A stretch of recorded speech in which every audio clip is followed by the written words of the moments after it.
Hello, my friends. Today is January 17th, and this is Markets Weekly. So, this past week was a week jam packed full of Fed news. So, we have a lot to talk about. Looking at the markets more broadly, though, it continues to seem to me that the markets are losing momentum. Now, you even see high flyers like silver being sold. Now, we're moving away from the very seasonally positive part of the year, so it would not surprise me if we were to consolidate or correct for the coming weeks. Now, this episode, we're going to focus on the Fed, but I still want to mention a couple notable things. First off, there was escalating geopolitical risk in the Middle East. The president seems to have held off on any military action. But as we know, the president doesn't like to announce military action before it happens. He says that's stupid. I agree with him. And of course, he only likes to act during the weekends when the markets are closed. And secondly, the president seems to be escalating his rhetoric on Greenland. You seem to have NATO members sending troops to kind of make a stand over there. And as we're recording, it seems like there's a headline saying that the president will put tariffs on European countries for supporting Greenland. So that is something to keep in mind as well. I know many of you comment, or some of you comment, why is he talking about politics? Isn't this a markets show? From my perspective, politics and markets are the same thing. Okay, now moving on. So today, we're going to talk about two things. First off, huge developments on the race to be Fed chair. On Friday, the president basically ruled out Kevin Hassett, and it seems like it's likely that Kevin Walsh will be Fed chair. So let's talk about what happened. There was a very distinct market reaction to that and what that could mean. And secondly, I think the biggest Fed news of the past week was, of course, the very memorable 2-minute video Jay Powell recorded last Sunday. Jay Powell basically told the world that, guys, President Trump is trying to take over monetary policy. Please help. And I think this is just a sign of the times. I believe that we are in the twilight of the central banks and that the Fed will not be an independent central bank, and many other central banks in the world will lose their independence as well, and it's going to be okay. All right, starting with the Hassett Tantrum. So on Friday, the president was doing a press conference about health-related stuff and basically just began it by saying this. I see Kevin's in the audience, and I just want to thank you. You were fantastic on television today. I actually want to keep you where you are, if you want to know the truth. Kevin Hassett is so good. I'm saying, wait a minute. If I move him, these Fed guys, certainly the one we have now, they don't talk much. I would lose you. It's a serious concern to me. So I just want to say thank you very much. You've done incredible. We don't want to lose him, Susie. But we'll see how it all works out, okay? Thank you, Kevin. Now, after he said this, there was a very immediate market reaction. So if you look at the betting markets, you can see that the chances of Kevin Hassett being Fed chair totally tanked, and the chances of Kevin Walsh being Fed chair basically surged. So this is kind of an interesting development because Kevin Hassett was someone who was long time considered to be the favorite because Kevin Hassett has been a very long time Trump loyalist. He was basically Trump's economist during his first term. Again, he holds a big position today in his second term. So his many years of loyalty was thought to be someone that Trump would trust. And to be clear, Kevin Hassett has good credentials and comes from basically very mainstream policy institutions, even once, of course, briefly working at the Fed. So it looks like he's not going to be Fed chair. But he's also, of course, widely perceived to be a yes man to Trump. So if President Trump would like to have low interest rates, it was widely perceived that Kevin Hassett would do whatever he could to make that happen. Kevin Walsh, on the other hand, is a longtime hawk. He was once a governor on the Fed, but throughout the years, he consistently made speech after speech saying hawkish stuff. Even when he was at the Fed, he was always very hawkish, even right before Lehman Brothers collapsed, heading into the great financial crises. So it's always been a mystery to me why the president would even consider Kevin Walsh. Obviously, the president likes low interest rates. Kevin Walsh, obviously, lifelong hawk. So I don't know. As I've looked into this, listened to many people, and as far as I know, nobody knows. So it's just one of the mysteries of the universe. But at the moment, though, it seems like he's going to be the front runner. The assumption, of course, is that in order to get where he is today, He made all sorts of promises to the president that he's going to cut interest rates. I think the argument, the going forward is going to be that we have an AI productivity boom that's disinflationary, so it's okay to cut rates. And to be clear, there are more members on the FOMC that are increasingly sympathetic to this argument. So that seems to be the case that if he becomes Fed chair, that he'll probably make. Now, this Hassett being out of the running had a very distinct impact on the markets. If you look at the Treasury yield curve, you can see yields moved up pretty significantly across the curve, including in the long end. As I discussed during my Christmas episode, interest rates are largely the expected path of Fed policy. So if you have an uber dove, someone who's going to just go there and just cut rates to ridiculous levels, the entire interest rate curve shifts lower, including the long end. Now, there are people who think that, hey, if you have a dovish Fed, the long end will blow out because everyone will be afraid of inflation. That is a reasonable theory of how the world works. The way you know if it's right or not is that you take your mental model and you test it against data. And the data on Friday clearly shows that that's not how the world works. We had a super dovish guy out of the running. So on the margins, the Fed became more hawkish. And so when the Fed becomes more hawkish, what happened? The long end sold off, right? Rates are largely the expected path of Fed policy. Now, that also had implications across other assets as well. We saw equity markets tumble, and we saw trades that were very sensitive to the quote-unquote debasement trade also do very poorly. Gold and silver had a negative knee-jerk reaction. Now, again, I think everyone knows that whoever becomes Fed chair is going to be a pretty dovish person. That's kind of the bargain he has to make. But among the choices to be a Fed chair, Hassett was perceived to be the most dovish, and now it looks like he's out of the running. Although, maybe the market's reaction might have changed the president's perspective a little bit. Nothing is final until it's final. Secretary Bessent seems to suggest that we may get an announcement next week, so it's definitely something worth watching. All right, the second thing we want to talk about is the twilight of the central banks. Now, last weekend, Jay Powell was basically, very, very blunt in his press conference that he recorded and just disseminated on the Fed website. The threat of criminal charges is a consequence of the Federal Reserve setting interest rates based on our best assessment of what will serve the public, rather than following the preferences of the president. This is about whether the Fed will be able to continue to set interest rates based on evidence and economic conditions, or whether instead monetary policy will be directed by political pressure or intimidation. So basically, Jay Powell is just kind of sick of all this, all the badgering the Trump administration has been doing. Remember, earlier, a few months ago, we had President Trump make a visit to the Federal Reserve in a hard hat with Jay Powell, and together they were going over construction cost overruns, where the president was expressing his displeasure, but also gave Jay Powell a pat on the back and asked him to cut interest rates. And of course, the president has also, filed lawsuits against Lisa Cook, trying to get her out of office and so forth. So the White House has been very aggressive in trying to control the Fed, trying to get the Fed to cut rates, but it's never really gone out and just said that we want to not have independent monetary policy, right? Everyone at the Fed there, at the White House, would just say, we love independent monetary policy. It's great. By the way, we would like to have control of the Fed, and we would like the Fed to cut interest rates. So it's very obvious what they're trying to do. And Jay Powell basically just out in the open said that the president is trying to control the Fed. This is what this is really about. And he's trying to build support to see if people can stand up with him.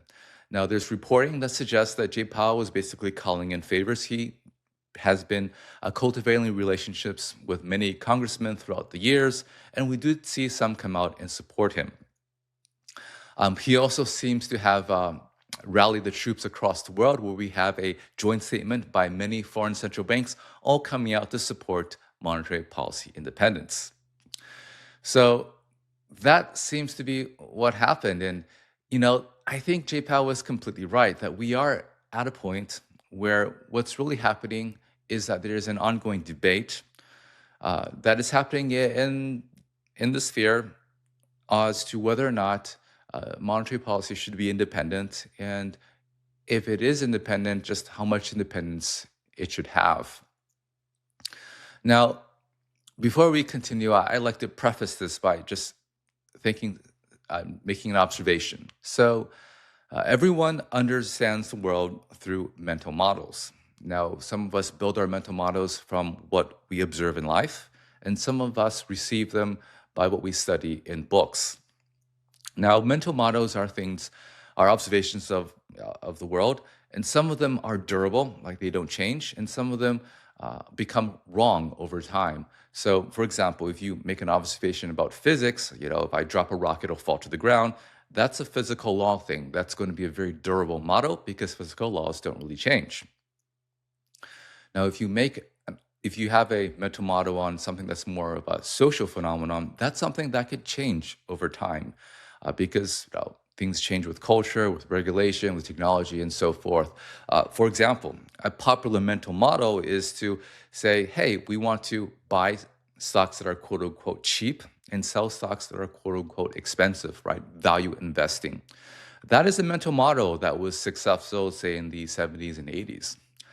But then, if you look at what happened over the past few decades, very unsuccessful.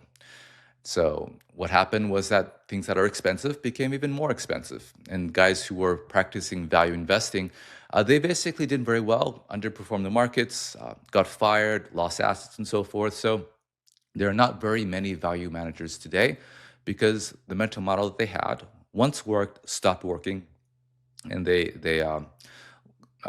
is basically wrong. And some people still read about this in textbooks, continue to assert that it's true, but it's very obvious if you look at things like Tesla or Palantir or whoever has been doing very well the past few years. Value investing doesn't work. Another popular mental model, of course, is what we just discussed. If you cut interest rates a lot, long run will blow out. Again, that's not how the world works. That doesn't work. Maybe it worked in the 80s when boomers were talking about this, but that's not how it works now. Another popular mental model, if the central bank cuts rates too much, we'll have inflation roaring back. Well, that's what we were thinking after the great financial crisis in 2008, right? Central bank cut rates to zero, doing quantitative easing. Some central banks even cut rates to negative. And after year, for over a decade, you couldn't find inflation anywhere. So that was a mental model, sounded totally reasonable, probably would have worked in the 80s or something like that, but did not work at that time and maybe doesn't work today. So we have to be mindful when we have mental models that are like based on social phenomena rather than physical reality, because sometimes those mental models become obsolete. A very popular mental model today is central bank independence. Thinking, of course, is that if the central banks are not independent, we'll have hyperinflation turn into Turkey and it will be the end of the republic. So if you just do a little bit of research, you can see that's just not true because central bank independence is actually kind of a fad. It's something that just started a few decades ago. In the UK, didn't have it until the late 1990s. In France, also until the 1990s. So it's something that countries can function without. If you look across the ocean to China, which becoming a manufacturing superpower, they do not have independent monetary policy. And in the United States, we didn't have independent monetary policy until the 1950s. And before then, the central bank's job was basically to finance the government. So central bank independence is basically a social arrangement that suited a particular era. Sometimes it works, sometimes it doesn't, sometimes we have it, sometimes we don't. It's like any other social arrangement. Sometimes countries that are capitalist become socialist, become communist. Sometimes they go from communist to socialist to capitalist. That's the story of China. Sometimes countries go from dictatorship to democracy and back to dictatorship. That happens in many Latin American countries. So this is something that is, these mental models, they're fluid. They are not physical truth. So it's very clear that we are moving into a different institutional arrangement when it comes to the central bank. Now, President Trump is putting a lot of pressure on the Fed, but it's not just something that it's unique to the US. You see the similar thing in Japan as well. And I don't get the sense that there's enough political pressure to protect the status quo. You do have some lawmakers rallying to Chair Powell, but their rally sounds to me more like, Jay Powell is a good guy, he's not a criminal. He probably kept interest rates too high, probably didn't do a great job, but he's not a criminal. You shouldn't have a criminal indictment against him. So it's more on that rather than the overall idea. By the way, I think that the whole reason for this investigation is to have some sort of quote unquote cause to be able to potentially fire Jay Powell if he doesn't leave the Fed after his chairmanship. That's just my speculation. But in any case, so you have this huge wall of international support for central bank independence, but the thing is, I don't get the sense that the public has as much confidence in our institutions and in the economics establishment as it would, say, a decade ago. Say, around the great financial crisis, if you had all these central banks or econ Nobels or whatever come and make these big joint statements that they would put in the New York Times or something like that, that would have a big impact. But over the past few years, the public support of central banks has, I think, weakened because, for obvious reasons, we had one of the greatest inflation surges in decades. And also of the economics profession in general, who, of course, promised you inflation would be transitory, then promised you that tariffs would devastate the global economy, and made many such promises throughout the past decade. So it doesn't seem that the economics profession offers insight in how the world works. It doesn't seem like the central banks actually do a good job. And so there's not as much public support for these institutions. And I think that is one part. But I think the more fundamental reason is that this institutional arrangement of having a central bank doesn't make sense for two reasons. One is that there's fiscal dominance, right? So we didn't have inflation for a long time. We started to have it when the governments began to spend enormous amounts of money. And they continue to spend enormous amounts of money, not just in the US, but in governments across the world. So inflation is increasingly becoming a fiscal phenomenon. And if that's the case, and that definitely seems to be the trend, then your central bank is just not going to be able to control inflation. What's the point of toggling interest rates up or down when the government is just going to continue to spend?